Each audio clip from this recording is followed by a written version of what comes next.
Welcome to SB institute. আজকে জীববিজ্ঞানের একটি গুরুত্বপূর্ণ বিষয় বা গুরুত্বপূর্ণ টপিক সম্পর্কে আমরা আলোচনা করব, সেটি হলো পুষ্টি। আগের চ্যাপ্টারে বা আগের দিনের ভিডিওতে আমরা ভিটামিন সম্পর্কে পড়েছিলাম। আজ আমরা পুষ্টি সম্পর্কে পড়ব। পুষ্টি পড়ার আগে আমাদেরকে দেখতে হবে পুষ্টির ভিতরে কোন কোন বিষয়গুলো রয়েছে, যেখানে আমরা প্রথমেই পাবো কি খাদ্য। খাদ্য আমরা কাকে বলবো? আমরা যে সমস্ত খাবার খাই সবকিছুকেই কিন্তু খাদ্য বলা চলে না। অর্থাৎ খাদ্য আমরা সেইগুলোকেই বলবো যেগুলো মূলত দেহের ক্ষয়পূরণ হবে, দেহের বৃদ্ধি হবে এবং আমাদের দেহকে একটা সঠিক কাঠামো প্রদানে সাহায্য করবে, সেগুলোকেই আমরা কি বলবো? খাদ্য বলবো। দেখলাম যে সমস্ত খাদ্য সামগ্রী বা যে সমস্ত আহার সামগ্রী গ্রহণ করলে জীবদেহের বৃদ্ধি, পুষ্টি, শক্তি উৎপাদন এবং ক্ষয়পূরণ হয়, তাকেই আমরা কি বলবো? খাদ্য বলবো। বাকি কিছু কিছু আহার্য আছে যেগুলো গ্রহণ করলে আমাদের শরীরে এই সমস্ত ক্রিয়াকলাপগুলি সম্পন্ন হয় না, সেগুলোকে কিন্তু আমরা খাদ্য বলবো না। পরবর্তীকালে আমরা দেখে নেব, নেক্সট আমরা যে বিষয়টি দেখবো সেটি হলো খাদ্যের প্রকার। খাদ্য মূলত দু প্রকারের, অর্থাৎ জীবদেহে খাদ্যের কার্যকারিতা অনুযায়ী খাদ্যকে আমরা দুভাগে ভাগ করতে পারি। একটি হলো দেহ পরিপোষক খাদ্য, যে সমস্ত খাদ্য দেহের গঠন, বৃদ্ধি, শক্তি উৎপাদন ইত্যাদি সহায়ককারী, সেইগুলোকে আমরা বলবো দেহ পরিপোষক খাদ্য।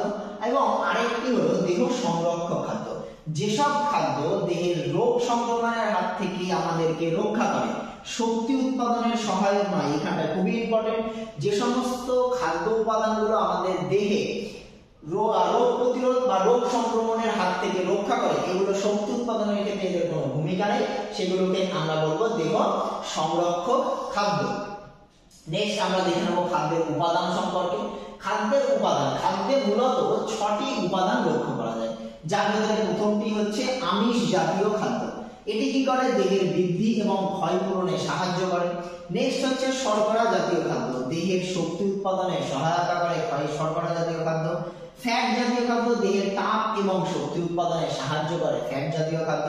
ভিটামিন, রোগ প্রতিরোধ শক্তি বাড়ায় এবং বিভিন্ন রাসায়নিক প্রক্রিয়ায় উদ্দীপনা যোগায় হচ্ছে ভিটামিন। খনিজ লবণ, বিভিন্ন জৈবিক কাজে অংশ নেয় হচ্ছে খনিজ লবণ। এবং নেক্সট যেটি সেটা হচ্ছে জল। জল কি করে? আমাদের দেহে জল তাপের সমতা রক্ষা করে এবং কোষের যে বিভিন্ন কার্যাবলী সেগুলোকে নিয়ন্ত্রণ করতে সাহায্য করে জল। পরবর্তী আমরা দেখব খাদ্যের কাজকাঠি, অর্থাৎ আমাদের শরীরে খাদ্য কি কি কাজ করে। প্রথমেই যেটি সেটি হলো খাদ্য দেহের ক্ষয়পূরণ এবং বৃদ্ধি, অর্থাৎ ক্ষয়পূরণ এবং বৃদ্ধি সাধনে সাহায্য করে খাদ্য। নেক্সট, খাদ্য দেহের তাপ এবং কর্মশক্তি উৎপাদনেও সাহায্য করে। পরে খাদ্য দেহের রোগ প্রতিরোধ ক্ষমতা বৃদ্ধি করতেও সাহায্য করে।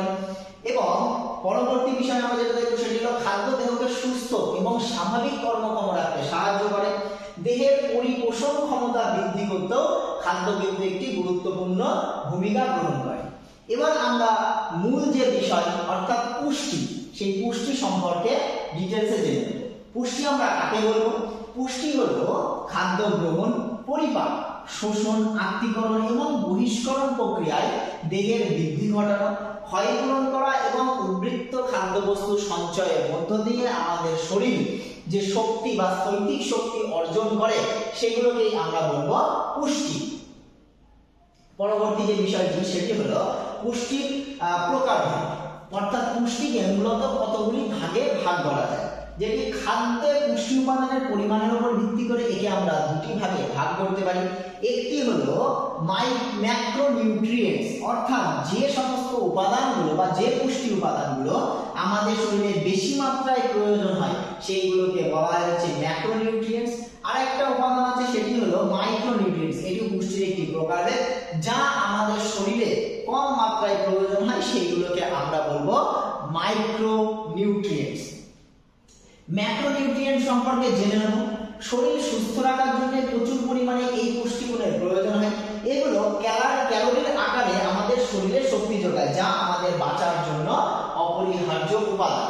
আমাদের শরীরকে সুস্থ রাখতে এবং রোগ প্রতিরোধ ক্ষমতা বাড়াতে, নতুন টিস্যু তৈরি করতে এই পুষ্টি গুণগুলি আমাদের গুরুত্বপূর্ণ ভূমিকা গ্রহণ করে। আমরা ম্যাক্রোনিউট্রিয়েন্টস এর ভেতরে কতগুলো বিষয় সম্পর্কে জেনে নেব, যার ভিতরে প্রথমেই আসছে কার্বোহাইড্রেট। কার্বোহাইড্রেট আমাদের শরীরের জন্য খুবই গুরুত্বপূর্ণ। একে আমরা সাধারণত সরল যে নাম বা কমন যে নাম সেটাকে আমরা সুগার বা শর্করা রূপে চিনি। যে কার্বোহাইড্রেট হলো আমাদের শরীরের শক্তির প্রাথমিক উৎস, অর্থাৎ কার্বোহাইড্রেট জাতীয় খাবার খেলে আমাদের শরীরে যে প্রাথমিক শক্তি, সেই শক্তির উৎস কার্বোহাইড্রেট। এই মাইক্রোনিউট্রিয়েন্টকে সহজ এবং জটিল রূপে শ্রেণীবদ্ধ করা হয়েছে, তবে কিরকম ভাবে শ্রেণীবদ্ধ হবে তা সম্পূর্ণ নির্ভর করবে কিন্তু শরীর কেমন ভাবে খাদ্য বা গ্লুকোজকে ভাঙছে তার ক্ষমতার উপরে। শক্তি প্রদান ছাড়াও কার্বোহাইড্রেট সমৃদ্ধ খাদ্যে প্রচুর পরিমাণে ফাইবার থাকে, যা আমাদের হজম ক্ষমতা এবং অন্ত্রাশয় ভালো রাখতে সাহায্য করে। নেক্সট যে বিষয়টা কার্বোহাইড্রেট সম্পর্কে, কার্বোহাইড্রেট মূলত কার্বন, হাইড্রোজেন এবং অক্সিজেন মিলে তৈরি হয়। এটা খুবই গুরুত্বপূর্ণ। কার্বোহাইড্রেট মূলত কার্বন, হাইড্রোজেন এবং অক্সিজেন মিলে তৈরি হয়। নেক্সট যে বিষয়টা সেটি হলো কার্বোহাইড্রেট মূলত উদ্ভিদজাত উৎস হতে উৎপাদিত হয়, তবে এরা খাদ্যের বিভিন্ন অবস্থায় বিদ্যমান থাকতে পারে বা বিভিন্ন রূপে বিদ্যমান থাকতে পারে। আমরা তিন ভাবে মূলত এই কার্বোহাইড্রেট গুলোকে পেতে পারি, একটি হচ্ছে সুগার, একটি স্টার্চ এবং একটি ফাইবার।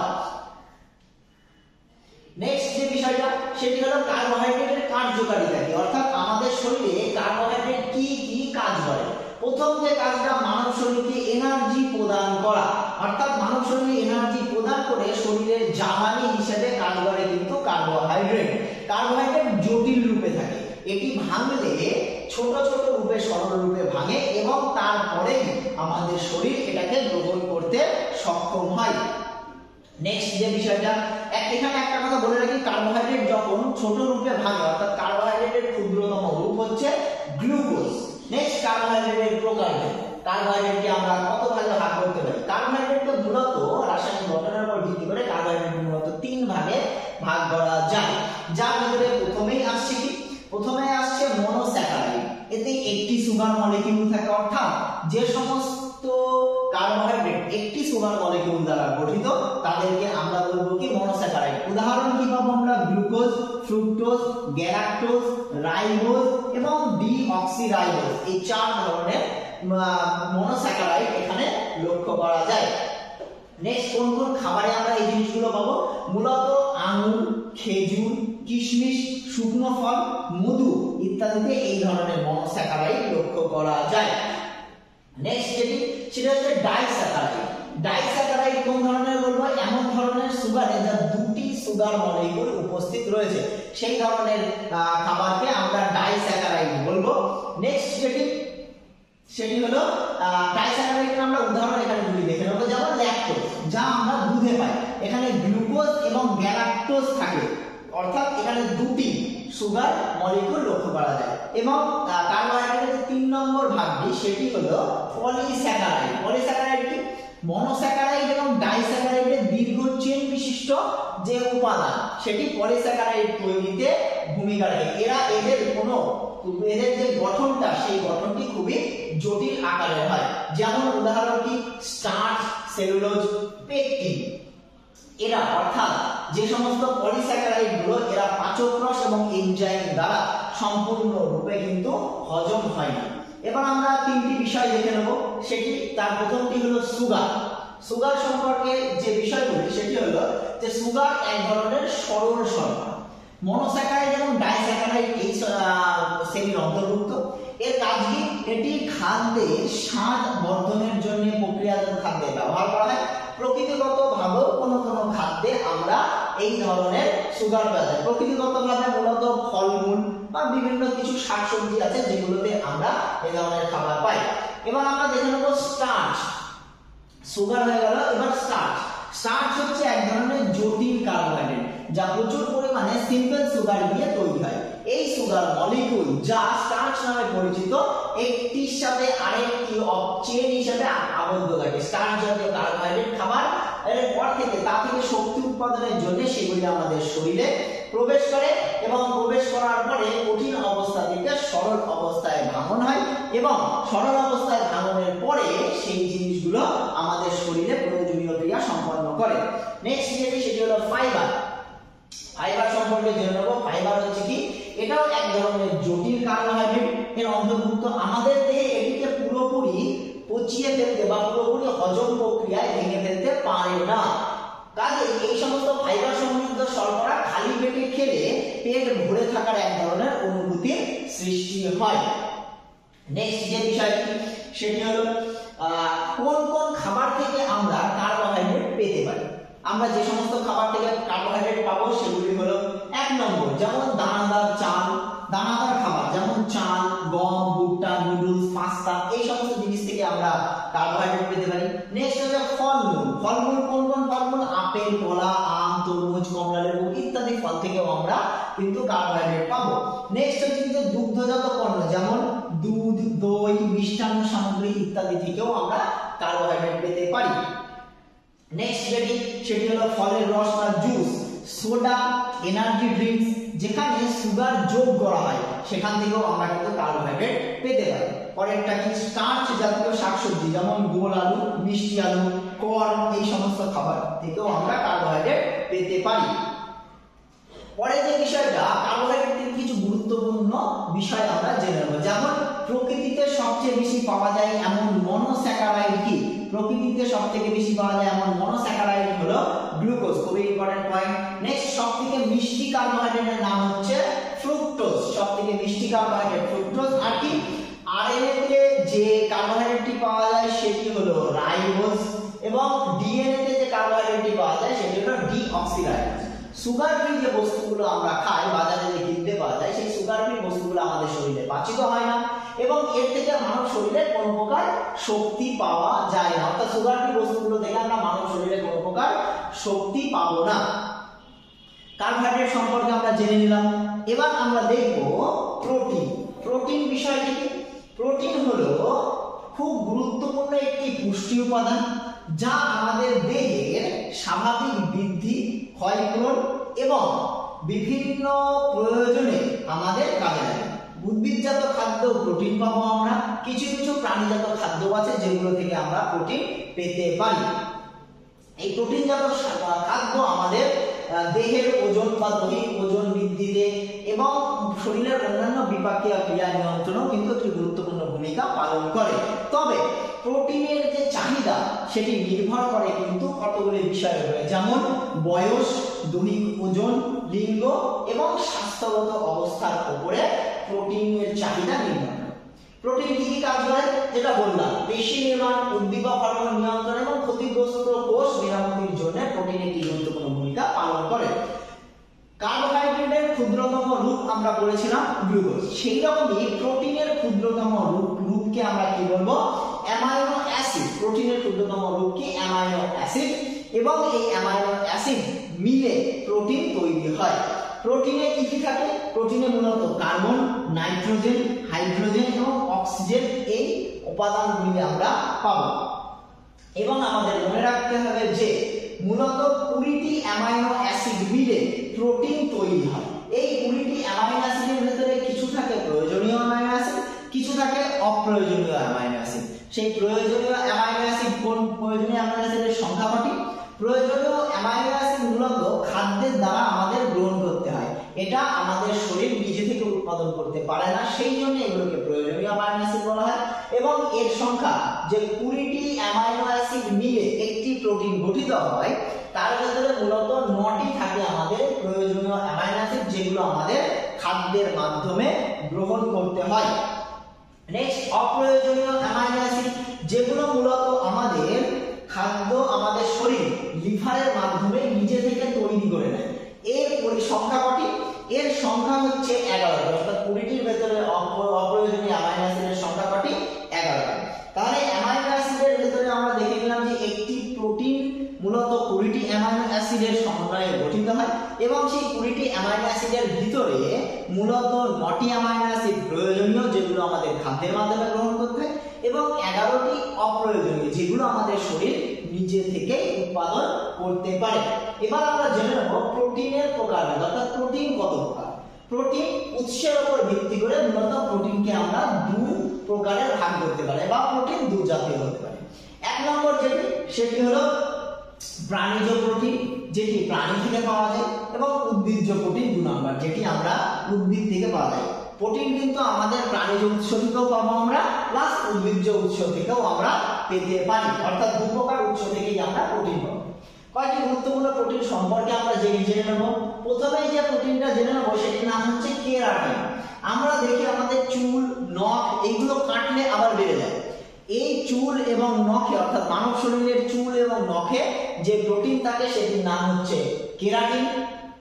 এবং আরো একটি প্রোটিন কি, এই কেরাটিন প্রোটিন, এখানে বলে রাখি যে কেরাটিন প্রোটিন কিন্তু জল শোষণ করতে পারে না বা জল শোষণ করে না কেরাটিন প্রোটিনটি। আরো একটি প্রোটিন যেটি সেটি হচ্ছে অপসিন এবং রোডোপসিন নামক 2 ধরনের প্রোটিন লক্ষ্য করা যায়। অপসিনটা কি? অপসিন হচ্ছে এটি চোখের কোষে পাওয়া যায়। কোন কোষে পাওয়া যায়? কোন, KCON, কোন। চোখে মূলত 2 ধরনের কোষ আমরা, খুবই গুরুত্বপূর্ণ, একটি হচ্ছে রড কোষ, একটি হচ্ছে কোন কোষ। সেই কোন কোষে যে ধরনের প্রোটিন লক্ষ্য করা যায় সেটি হচ্ছে অপসিন প্রোটিন। এই অপসিন প্রোটিন কিরকম কাজ করে? অপসিন প্রোটিন আমাদের বিভিন্ন দৃষ্টিশক্তির ক্ষেত্রে বিভিন্ন যে রঙের যে পার্থক্য সেইটা পার্থক্য করতে গুরুত্বপূর্ণ ভূমিকা পালন করে। চোখে আরেক ধরনের প্রোটিন পাওয়া যায়, তার নাম হচ্ছে রোডোপসিন। রোডোপসিন কি? চোখের রড কোষে পাওয়া যায় রোডোপসিন। এদের কাজ কি? এদের কাজ হচ্ছে কোন কোষ মূলত আমাদের রঙের পার্থক্য করতে সাহায্য করে, এবং আমাদের যে হেমাটোপিয়া এক ধরনের রোগ আছে, হেমাটোপিয়া যে রোগটা সেটা অপসিনের অভাবে হয়, যাকে কালার ব্লাইন্ডনেস নামক আমরা চিনি বা কালার ব্লাইন্ডনেস নামে আমরা চিনি সেই রোগটাকে। নেক্সট যেটা সেটা হচ্ছে চোখের রড কোষকে নিয়ন্ত্রণ করে হচ্ছে রোডোপসিন হরমোন। এর অভাবে চোখের রড কোষ গঠনে বাধাপ্রাপ্ত হয় এবং রাতকানার মতো রোগের প্রকোপ দেখা যেতে পারে। নেক্সট আমরা জেনে নেব প্রোটিনের অভাবে আমাদের শরীরে কোন কোন রোগ হতে পারে। প্রথম যেটি সেটা হলো প্রোটিনের অভাবে মূলত অপুষ্টি হয়।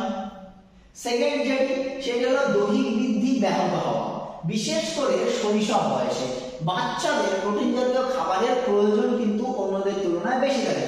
সেই জন্য যদি বাচ্চাদের প্রোটিন জাতীয় খাবার কম খাওয়ানো হয়, এদের দৈহিক ওজন কমে যায়, দৈহিক বৃদ্ধি ব্যাহত হয়। 3 নম্বর হচ্ছে রোগ প্রতিরোধ ক্ষমতা কমে যায় কিন্তু এই প্রোটিনের অভাবে। তারপর হচ্ছে ক্ষুধামন্দা, মাংসপেশির শক্তি কমে যায় প্রোটিনের অভাবে। নেক্সট চামড়ার নিচে জল জমে যায় এই প্রোটিনের অভাবে। হরমোনের ভারসাম্যহীনতাও লক্ষ্য করা যায় প্রোটিনের অভাবে। তাহলে প্রোটিনের অভাবে মূলত এই সমস্ত রোগগুলো আমরা দেখলাম, যেখানে অপুষ্টি থেকে শুরু করে আরো অনেক নানান রোগ রয়েছে। অর্থাৎ প্রোটিনটা আমাদের শরীরের ক্ষেত্রে খুবই একটি গুরুত্বপূর্ণ বিষয়। নেক্সট প্রোটিন সম্পর্কে আমরা কিছু জেনে নেব, যেমন সালফার পাওয়া যায় এমন একটি অ্যামিনো অ্যাসিড হলো মেথিওনিন। সালফার পাওয়া যায় এমন একটি অ্যামিনো অ্যাসিডের নাম কি? তাহলে মেথিওনিন। এরকম নেক্সট যেটি সেটি হচ্ছে লাইসিন নামক অ্যামিনো অ্যাসিডের কারণে আমরা যে বাসমতি চাল রান্না করি সেটি রান্না করার পরে লম্বা হয়ে যায়, এবং আমরা দেখেছি বাসমতি চাল রান্না করার পরে খুব সুন্দর একটা সুগন্ধ বেরোয়। সেটি কিসের জন্য হয়? সেটি হয় পাইরলের কারণে।